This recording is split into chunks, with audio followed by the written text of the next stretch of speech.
Platón me contó una historia. Era la historia de una caverna que se había convertido en una cárcel. Los prisioneros estaban condenados a pasar toda su vida en la oscuridad, sin la más ligera sospecha de que afuera brillaba el sol. Platón me contó muchas veces esta historia, y yo siempre le daba la razón en que había que salir de la caverna cuanto antes, porque no se puede vivir creyendo que la oscuridad es lo único que existe. Una vez le pregunté a Platón si yo me podría escapar de ese mundo de tinieblas. Entonces me dijo que no me preocupara, porque él se encargaría de liberarme. Me arrastraría por una escarpada y empinada cuesta, sin soltarme aunque sufriera, y sin dejarme volver atrás, hasta que saliese de la caverna. Entonces me obligaría a mirar directamente al sol, aunque eso me dejara ciega. Yo siempre había estado de acuerdo con Platón, pero aquí supe que algo no encajaba. Así que le pregunté si era necesaria una liberación tan violenta. Platón me dijo que esa liberación era obligada, porque en la caverna solo había locura. Después de esto, él siguió contándome su historia, pero a mí no se me olvidaba que para huir de la supuesta locura de la caverna, solo estaba el camino de la violencia. Y aunque yo siempre había querido liberarme, supe entonces que no quería ningún mundo exterior desconocido al que hubiera que llegar aceptando la violencia.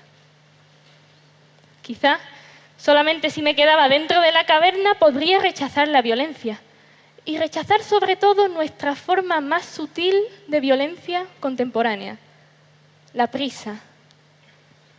Pero no soy yo quien relaciona la prisa con la violencia. Platón me contó su historia en griego antiguo y resulta que en griego la expresión tener prisa hunde sus raíces en el vocabulario de la violencia. Así que cuando Platón me propuso una liberación tan violenta, en realidad me estaba diciendo que solo apresurándome podría salir de la caverna, solo cayendo en las redes de la prisa podría liberarme. Pero yo no quería escapar de una prisión para caer en otra, así que me di la vuelta y me sumergí en la oscuridad. Me quedé en la caverna para disfrutar de ella por primera vez, porque tengo que reconocer que la prisa ya había conseguido que yo nunca le hubiera prestado atención a lo que me rodeaba. Y ahora que rechazaba esa violencia, por primera vez me detenía a observar la caverna, esa caverna que siempre me había regalado su presencia y que yo siempre había ignorado, queriendo llegar a otra parte. Pero ahora yo estaba dispuesta a ver en la oscuridad.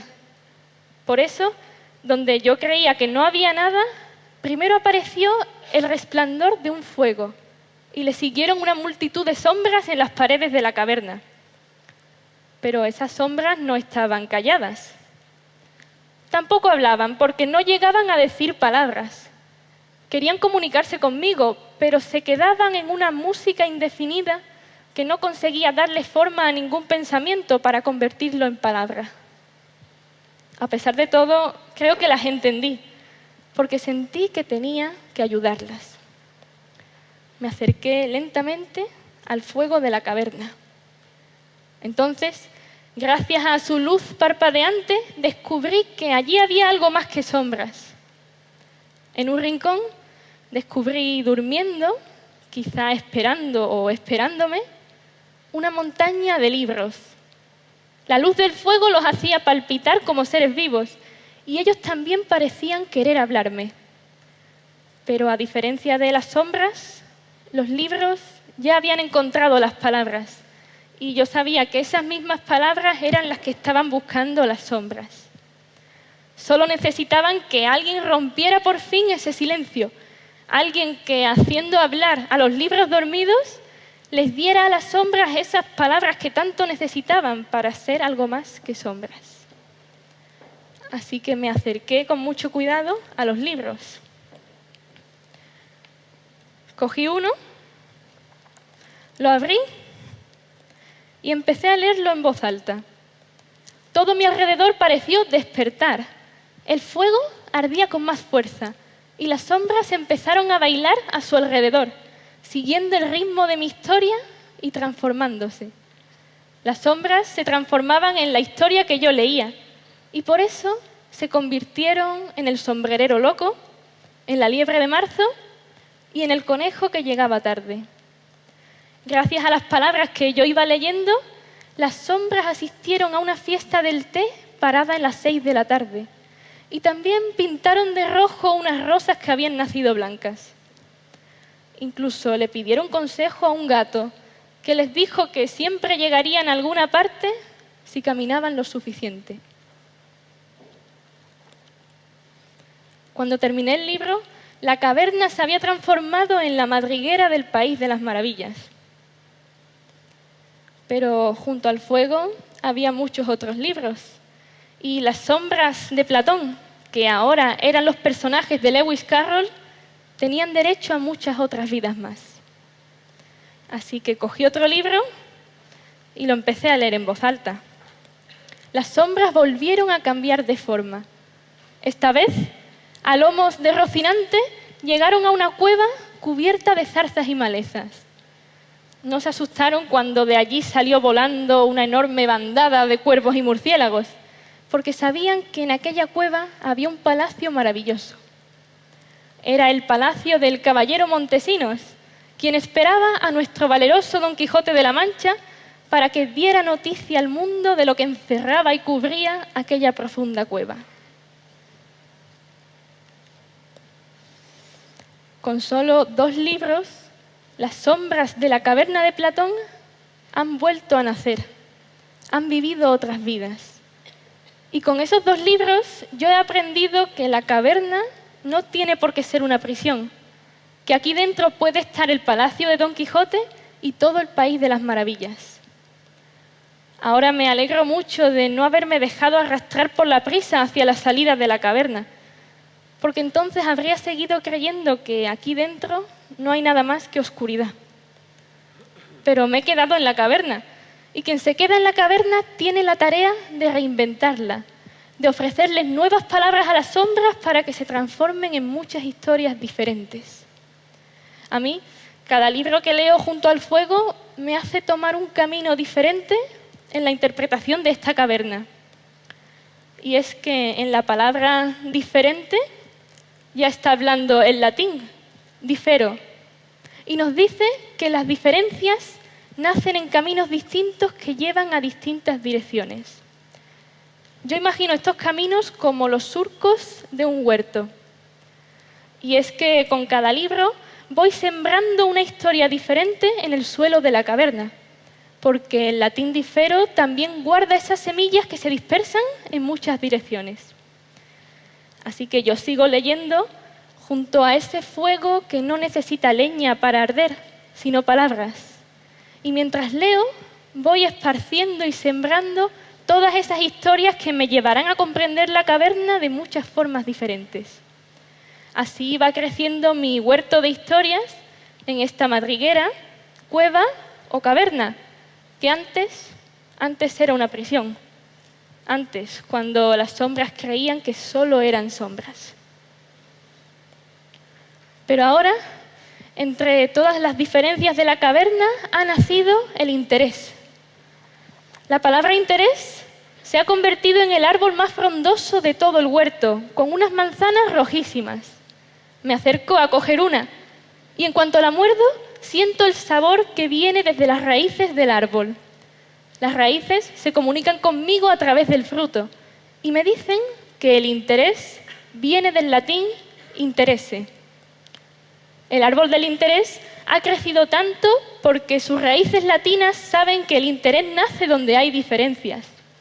Y es que todas las historias con las que reinvento una y otra vez la caverna han hecho que nazca aquí el interés, convertido en un árbol enorme que protege lo que importa, lo que interesa, las diferencias.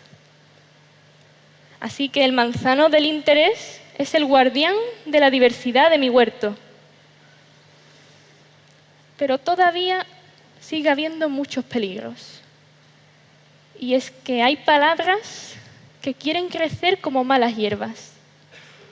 Ya las sembró Platón, cuando dijo que en la caverna está la afrosine, la sinrazón, la locura. Y a estas malas hierbas las han seguido regando quienes se creen tan cuerdos como para llamar locos a los habitantes de la caverna. Ya han llamado loco a Don Quijote. Ya han dicho que todos están locos en el país de las maravillas. La locura quiere extenderse en mi huerto como una plaga. Y es que la han cultivado quienes se creen cuerdos pero no escuchan a las raíces de la palabra cordura. Por suerte, en mi huerto la cordura es un rosal. Regala su perfume, pero también sabe defenderse con sus espinas. Así que ahora la palabra cordura se defiende de quienes la pronuncian sin comprenderla. A esos les recuerda que desde sus raíces latinas la cordura palpita ligada al corazón. Y donde palpita el corazón nunca hay indiferencia. Por eso no pueden estar cuerdos quienes pasan de largo por la caverna, o, dicho de otra forma, no les palpita el corazón a quienes son indiferentes a las diferencias, sin que en ellos crezca el interés. Porque no escuchan cómo el latín les grita que es una paradoja no interesarse por lo que es diferente. Ellos prefieren que en su huerto minúsculo solo crezcan las ortigas de la violencia y la locura. Pero yo tengo muy claro que siempre me defenderé de estas malas hierbas. Y es que yo me he quedado en la caverna para leer. Rechacé la violencia y la prisa para quedarme leyendo. La lectura es justamente ese cuidado del huerto. Es defenderse de las malas hierbas y es sembrar en la caverna de Platón las flores del país de las maravillas y los árboles del palacio de Don Quijote. Leer es sembrar, cultivar y cosechar. Por eso, no están leyendo quienes cogen un libro pero nunca plantan ninguna nueva semilla. No leen quienes, desde su indiferencia, nunca imaginarían que la caverna puede ser algo más que una prisión. Pero no podemos caer en la tremenda injusticia de pensar que en la oscuridad solo hay sombras. Por eso, yo os invito desde aquí a hacer un acto de justicia. Os invito a saborear una manzana mientras pensáis en las raíces latinas de ese enorme árbol del interés que solo crece entre las diferencias. Os invito a dejaros maravillar por todas las diferencias de la caverna y que una vez que os terminéis la manzana, sembréis la semilla en el huerto. Habréis sembrado entonces una nueva interpretación para Platón y su mito de la caverna, porque solo reinventando los libros una y otra vez evitaremos que las malas hierbas de la indiferencia invadan nuestro huerto. Atrevámonos entonces a hacer ese acto de justicia que es leer, para que la caverna deje de ser una oscura prisión. Tiene derecho a muchas otras vidas. Atrevámonos a dejar de ser prisioneros y seamos lectoras. Muchas gracias.